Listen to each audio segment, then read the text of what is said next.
So today, I wanted to share some information regarding the true map and relationships that form the cornerstone and foundation that our work stands upon. It has been clearly visible and documented that the so-called leaders of this flat earth quest for truth are not willing to go all the way with their research. It seems it is far more likely that such individuals are merely here to invent theories and thought experiments while disregarding physical evidence. We at Beyond Flat Earth will stop at nothing less than sharing all of our findings. This is an open source project, and those who do the work will be recorded and remembered. I'm here today with answers on cartography and how maps truly work. The International Cartographic Association defines cartography as a discipline dealing with the conception, production, dissemination, and study of maps. Cartography is also about representation, the map. This means that cartography is the whole process of mapping. Cartography is a complex and ever-changing field, but at the center of it is the map-making process. Viewed in the broadest sense, this process includes everything from gathering, evaluation, and processing of source data, through the intellectual and graphical design of the map, to the drawing and reproduction of the final document.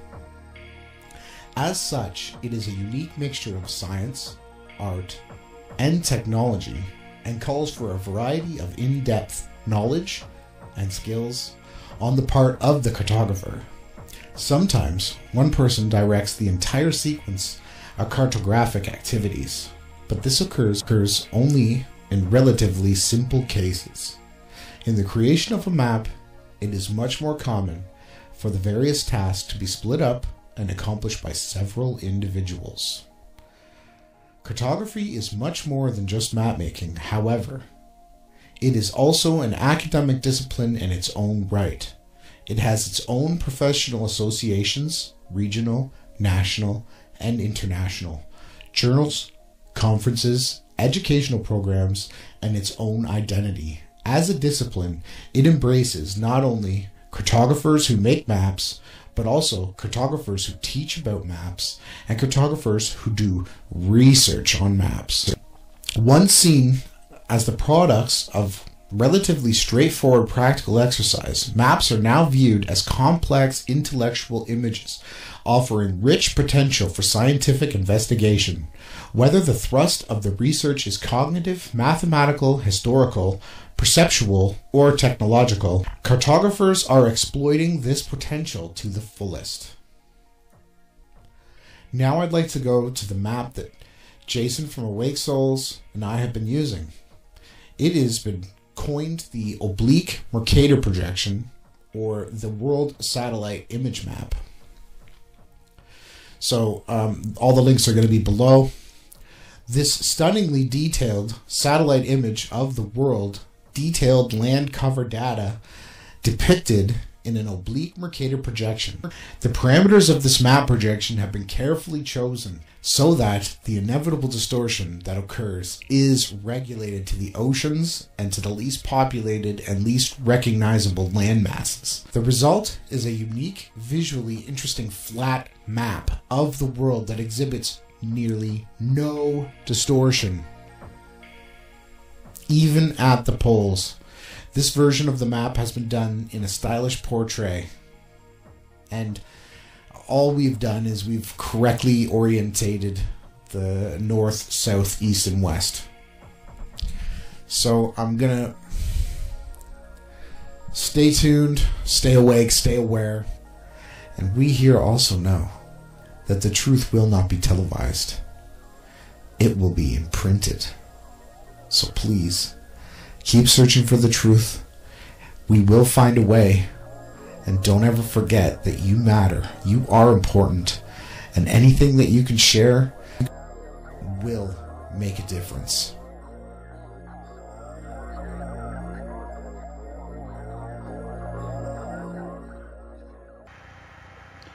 I looked and saw flying spirits, the solar elements called phoenixes and chalkedras, strange and wonderful. For their form was that of a lion, and their head was that of a crocodile. Their appearance was multicolored, like a rainbow. Their size was 900 measures. Their wings were those of angels, but they have 12 wings each. They accompany and run with the sun, carrying heat and dew, and whatever is commanded them of God. Thus the sun goes through a cycle, and he goes down and he rises up across the sky and beneath the earth with the light of his rays, and the sun is there on the track unceasingly. And those men carried me away to the east of that heaven, and they showed me the solar gates through which the sun comes out according to the appointment of the seasons, and according to the phases of the moon for the entire year, and according to the numbers of the horologe, day and night. I saw 6 open gates, each gate having 61 stadia and a quarter of a stadium. And I measured carefully, and I figured out their size to be so much, through which the sun comes out and goes off to the west. It becomes even, and goes in through all of the months. The first gate, the sun comes out for 42 days. The second, 35 days. The third, 35 days. The fourth, 35 days. The fifth, 35 days. The sixth, 42 days. And then once more the sun does an about turn and goes back the other way from the 6th gate, according to the round of the season. And the sun goes through the 5th gate 35 days, the 4th 35 days, the 3rd 35 days, the 2nd 35 days. And so the days of the whole year are completed, according to the cycle of the 4 seasons. Then those men carried me away to the west of the heaven, and they showed me 6 large open gates corresponding to the circuit of the eastern gates, opposite them, where the sun sets, according to the number of days, 365 1/4. Thus the sun goes back once again to the eastern gates, under the earth.